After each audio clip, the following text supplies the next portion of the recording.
बिस्मिल्लाहिर्रहमानिर्रहीम। इय्याक नअबुदु व इय्याक नस्तईन।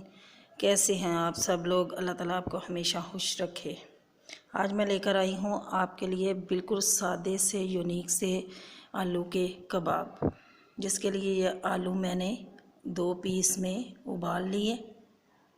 ये सादे से कबाब हैं लेकिन इतने टेस्टी बनते हैं, इतने मज़ेदार बनते हैं कि आप अगर खाने लगोगे ना, ऊपर चटनी डाल के ऐसे भी खा सकते हैं और रोटी के साथ भी खा सकते हैं। इसका इस तरीके से छिलका उतार लेना है। ये सारे आलू का मैंने छिलका उतार लिया और अब इसमें सूखा धनिया कूटा हुआ और ग्रीन हरी मिर्चें, ये 7 से 8 अदद ये हरी मिर्चें जाएंगी और सूखे धनियों को मोटा मोटा कूट लेना है। ये इसमें जाएंगे। हरी मिर्च का इसमें टेस्ट बहुत अच्छा आता है और हस्बे ज़ायका आप नमक इसमें शामिल कर लें। इसके बाद हम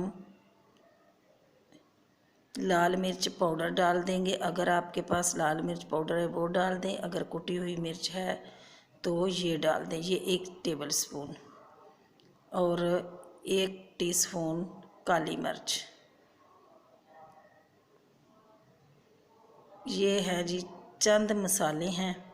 और अब इसको या मैशर ले लें या गिलास की मदद से आलू को मैश कर लेना है।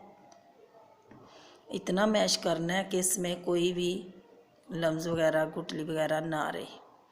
ये देखें जी, ये सारा मसाला भी हल हो चुका है और इतना मज़े का मसाला बना है। इस तरीके से आप कबाब को कोई भी शेप दे सकते हैं। गोल शेप दे दें या लंबे गोला कबाब की तरह ये शेप दे दें। ये सिर्फ चंद मसालों से इसका इतना अच्छा टेस्ट आता है, बहुत ही अच्छा टेस्ट आता है। इस तरीके से ये सारे बना के मैं रख दूँगी।